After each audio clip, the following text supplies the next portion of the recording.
Okay, good morning. I am on my way to Assateague National Seashore. This is gonna be my very first solo camping experience. I am so pumped. I've just been craving the beach lately, and I'm in DC and sometimes I forget that like there is the beach relatively close by. So I'm super excited about that, super excited to get out of the city. The one thing that I'm really nervous about is the temperature. It's March, so it was gonna be a little bit unpredictable, and it's been such a warm week, and then literally today it decided to drop down to be in like the 30s and the 40s, and tonight it's supposed to be really cold. But I have packed what I think is adequate kind of accommodations for that, and lots of like warm weather clothes, but we'll see. I'm so pumped. I've been camping a lot before. Like, I'm not a new camper, but I've never been camping alone, so this will be kind of an easing into if I want to, you know, go backpacking alone someday, or even do something like the AT where you're probably going to be camping alone. So let's just see how it goes, and if nothing else, I'm gonna allow myself, if it's like really miserable tonight, to literally just like pack up and leave and go back home. But hopefully that doesn't happen. But first up, from DC, it is like a 3-hour drive. So that's step number one.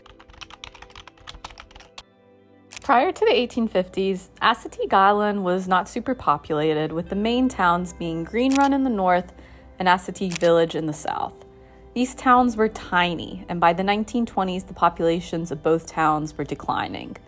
In the 1950s, there were pretty elaborate plans to build Ocean Beach, a massive resort town. However, in 1962, a storm ripped through the region, highlighting how very unstable the island could be, especially being vulnerable to the elements. The federal government ended up buying the land, and Assateague became a national seashore in 1965. Okay, I made it. That was a longer drive than I thought it was gonna be, or maybe I was just like extra tired, but I'm at the visitor center. I don't think this is where I check in to go camping, but I wanted to see the visitor center and like read some of the displays and maybe talk to a ranger before getting checked in for camping. So let's go inside.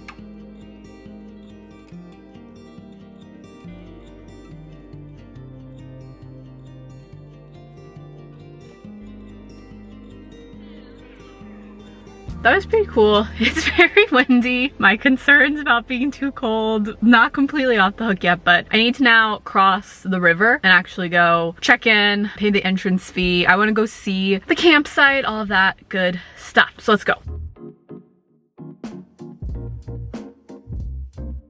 Okay, made it to the campsite. I just sat down and like ate some chips and decompressed for a minute. It's definitely chilly, but I think it's gonna be okay. There are people kind of in like the campsites around me, which honestly I prefer and like kind of makes me feel safer. So we'll see how this goes, but I'm not actually gonna set up my tent yet. I think there are 3 like really mini little trails, and I think my plan is to drive around, do all of those. All of them are like less than a mile, so it'll go pretty quick. Do all of those, then come back, set up the camp, eat dinner potentially, and then I want to go to the beach for sunset. So maybe leave the camp and then go watch sunset and then come back and like go to bed. I was really worried that there was gonna be no running water, and then the spigot, when I went to try it, didn't work, and I was like, oh my god, I don't have any water. There was a water fountain that has water, so I think I'm good. But the toilets are just like pit toilets, so I was freaking out there for a minute. So we're gonna go see. This is already like so cool because it's the beach, you know, it feels so different than DC, I suppose. But okay, first up is the Life of the Marshes trail. It's actually just at the very end of the campground, so let's go check it out. This is my campsite,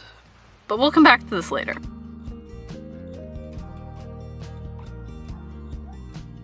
It's definitely chilly, and it's also a little windy, but it's not that crowded, which is super nice just for visiting and having like a relaxing experience. This trail is very short and does have just straight access to the bay, and the boardwalk is beautiful, and we even saw some wild horses out in the distance.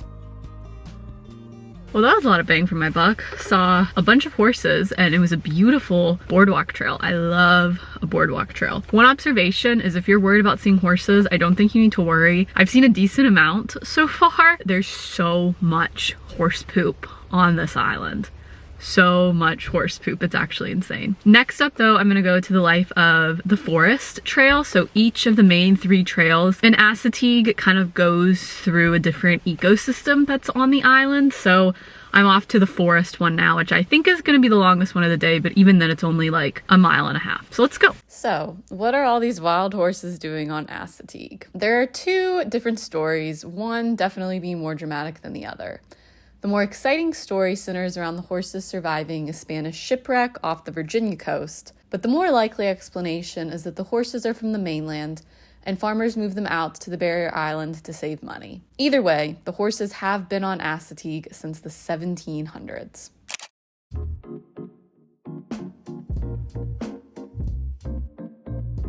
Okay, I'm on the Life of the Forest trail. This one so far is much quieter than the other one. There's less cars in the parking lot, but it's still a really nice boardwalk, which I'm just eating up. So hopefully we see some horses. See, this is what I'm talking about.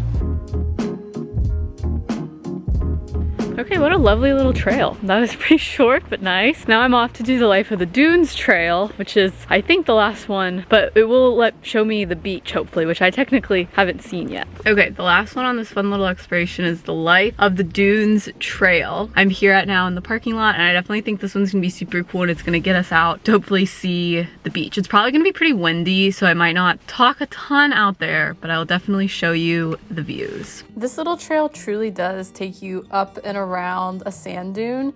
It is a little bit more wild than the other ones, and you are walking on sand, so keep that in mind. But I went over to the beach afterwards, and the beach was just so stunning. And then, surprise, I saw more wild horses. Okay, not gonna lie, there's something so cool about seeing these like wild feral horses just out in like on the beach and different things like that. I can't really explain it. Like, it's just so much cooler than seeing them like at a farm. Like, they really feel wild, and there's enough of them that you'll see them like semi-frequently, but every time you see them it's like this huge thing, and people stop and everyone's just getting really excited. So it's super cool.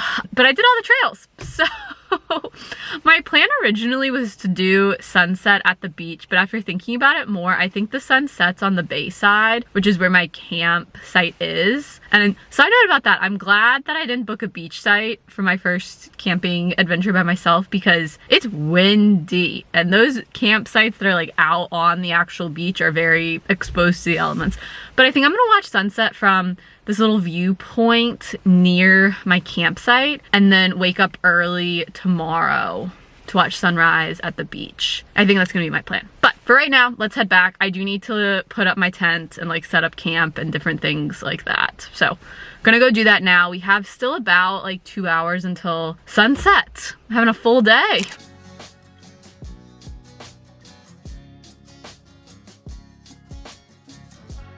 Okay, back at the campsite, and the time has officially come to put up the tent.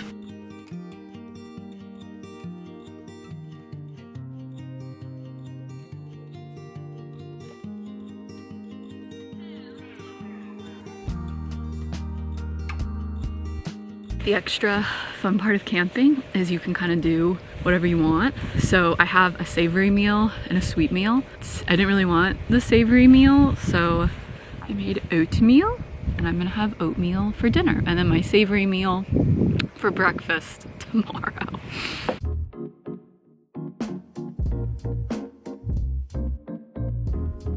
Okay, the day is quickly coming to an end, but my last thing on the agenda is I'm gonna go try to find a pretty spot to watch the sunset, and I think I'm gonna watch it on the bay side. So, and I also think I can walk to it. I'll take you along with me. Sunset was definitely cold, and this is when I started to get really cold, but it was absolutely stunning. I would definitely recommend, if you're in Assateague, go to the bay side for sunset so you can actually see the sunset. But it was so beautiful, and just when I was thinking, I wonder where the horses are, they appeared, and I got to walk pretty close with them. They were right near my campsite. There are horses everywhere around here.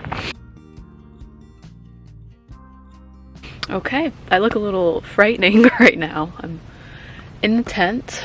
and I'm gonna honestly just go to bed. It's like 8 p.m. but it's dark out and I want to get up early for sunrise tomorrow, so I'm just gonna read a little bit and then go to bed. It is chilly. It is definitely chilly, no denying that, but it's not windy, which is such a godsend, and I'm taking a lot of precautions to keep myself warm. I've got an extra blanket, I've got a pretty good sleeping bag, I've got this thick pullover, I've got double layered pants and then double layered socks. And I've done this before. My goal is always, before like the coldest part of the night hits, to get in my sleeping bag and warm it up so that it's like warm with my body heat. We'll see how it goes. Tonight might be, we'll see. I've slept in some pretty cold temperatures before. Only one time have I slept in the cold and it's kept me up. So we'll see how tonight goes. But goodbye. I'll let you know if anything interesting happens. Otherwise, I'll see you for sunrise tomorrow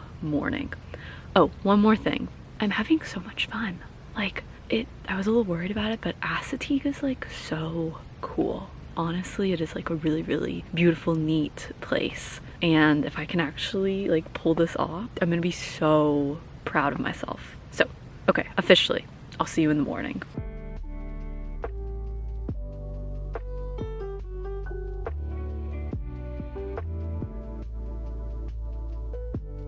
The sunrise has come and gone. It is truly like so pretty.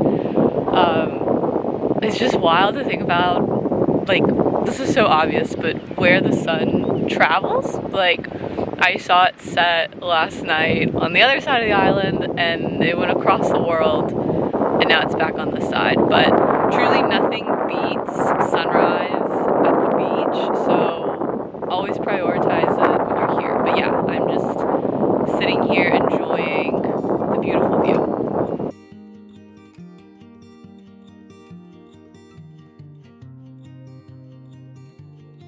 Okay, back at the car. Something funny did happen last night, but I haven't gotten a chance to talk about it. But basically my neighbors, like at 9, maybe 9:30, started like yelling a little bit. And I think what happened was they were still making dinner and horses kind of swarmed them. And they weren't aggressive or anything like that, but they wouldn't go away. So I like peeked my head out, because if it's horses, I kind of need to know that if I'm their neighbor.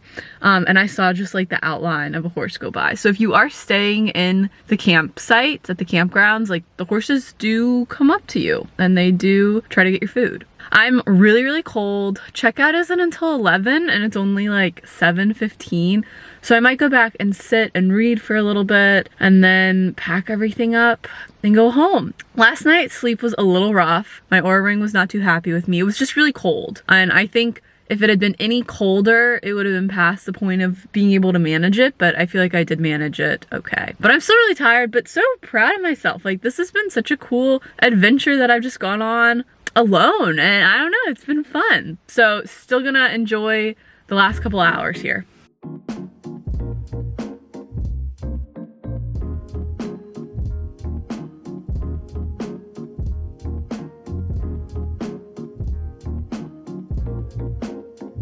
Okay, wow, what a trip. I have packed up the camp. The one last thing I want to do is, there was one, I think it's not even a trail, I think it's just like a boardwalk out to one of the little islands that I didn't get to yesterday that I'm gonna do now. And then it'll probably be time to head home. I really want to see horses like one more time before I go. So we'll see if that happens. But oh my God, I can't believe I did that. First camping trip of the year. Doing things alone is like difficult at times, but I think that I feel the most accomplished afterwards. I think I would always prefer to do something with someone else. There are definite like really nice parts of doing things alone.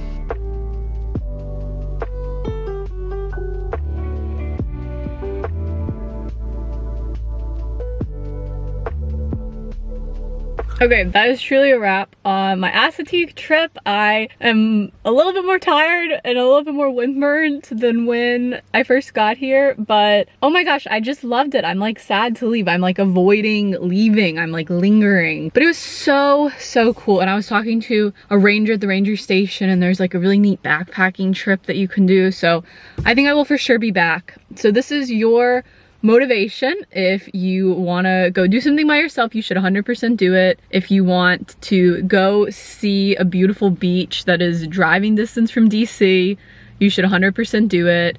And you should just take advantage of your weekends. I'm so glad that I didn't just stay at home. But yeah, now for the 3-hour drive back to DC. I will catch you in the next one. Bye.